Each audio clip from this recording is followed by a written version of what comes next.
Hello नमस्ते मैत्रिणींनो, माझं नाव पूनम. माझ्या चॅनलमध्ये मी तुमचं खूप खूप मनापासून स्वागत करते. मी आज तुमच्यासोबत मोड आलेल्या पावट्याची रेसिपी शेअर करत आहे, जी की खूप कमी वेळात कमी साहित्यात बनते आणि तेवढीच ती चवीला भन्नाट अशी लागते आणि त्यासोबत पौष्टिकसुद्धा आहे.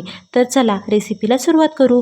पण त्याआधी तुम्ही चॅनलवर नवीन असाल तर चॅनलला प्लीज सबस्क्राईब करा, कारण की तुम्हाला माझ्या चॅनलवर कमी साहित्यात जास्त स्वादपूर्ण रेसिपी बघायला मिळणार आहेत. तर चला रेसिपीला सुरुवात करू.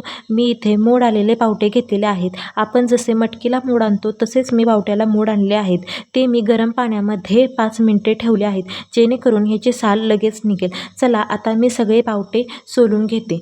आता मी खलबत्त्यामध्ये 8 ते 10 लसूण पाकळ्या आणि अर्धा चमचा जिरे घेतले आहेत आणि ते जाडसर वाटून घेऊ. त्यानंतर कढईमध्ये 2 चमचे तेल गरम करत ठेवू. तेल गरम झाल्यावर ठेचलेला लसूण टाकते व सोनेरी रंगावर परतून घेऊ. यामध्ये आता बारीक चिरलेला टोमॅटो टाकून तो छान परतून घेऊ.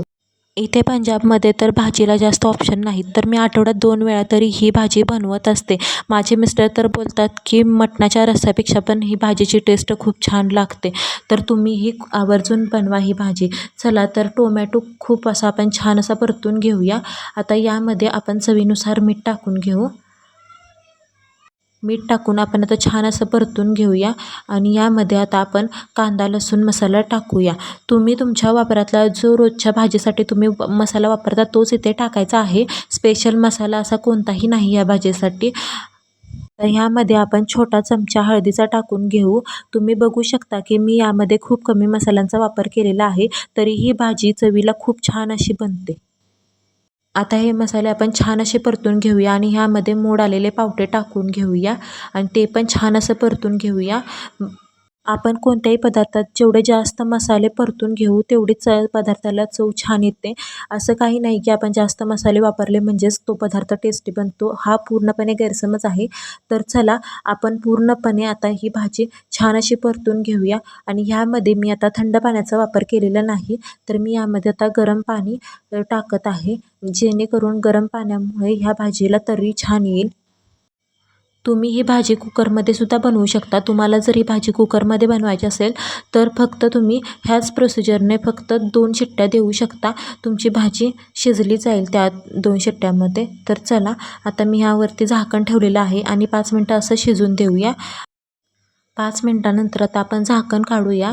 जवळजवळ निम्मा पावटा शिजत आलेला आहे. आता आपण असंच थोडा वेळ शिजून देऊया, म्हणजे ह्याला तर्री छान येईल आणि कट पण छान सुटेल. तर मी सातारचे आहे, त्यामुळे आमच्या इकडे तर याला पावटा असं बोलतात, पण तुमच्या इकडे काय बोलतात ते नक्की कमेंट करून सांगा. चला अशीच आपण भाजी शिजवून देऊया. आता ह्यामध्ये मी बारीक शेंगदाण्याचं कूट टाकलेलं आहे. कोणताही सातारचा कोणतीही भाजी तर कुटाशिवाय होऊ शकत नाही. तर आता मी यामध्ये बारीक शेंगदाण्याचं कूट टाकलेलं आहे आणि आता असंच स्लो गॅसवरती शिजवून देत आहे, जेणेकरून आता शेंगदाण्याच्या कुटामुळे त्याला कट छान येईल. आणि तुम्ही बघितलंत ना किती कमी साहित्यामध्ये ही रेसिपी बनते. तर तुम्ही असं समजू नका की कमी साहित्य टाकलं आहे म्हणजे ह्याची चव कमी असेल, असं काहीच नाही. आपण कोणता पण पदार्थ बनवतो तर त्यामध्ये असं जास्त मसाले टाकले म्हणजेच तो पदार्थ चांगला होतो असं काही नसतं. तर आपण मसाला कशाप्रकारे भाजतो ह्याच्यावरती ही पदार्थाची चव अवलंबून असते. माझा मोटिव्ह हाच आहे की कमी साहित्यामध्ये मी तुम्हाला कशाप्रकारे छान जेवण बनवायला शिकवेन, हाच माझा मोटिव्ह यामध्ये आहे. तुम्हाला माझी रेसिपी कशी वाटली ही कमेंट करून नक्की सांगा, त्याने मला खरंच खूप प्रोत्साहन मिळेल. तर चला आता आपण चेक करूया पावटा शिजलेला आहे का. चला पावटा बघा शिजलेला आहे. आता याला थोडा वेळ आपण असंच शिजत ठेवून यामध्ये आता आपण कोथिंबीर टाकून घेऊया.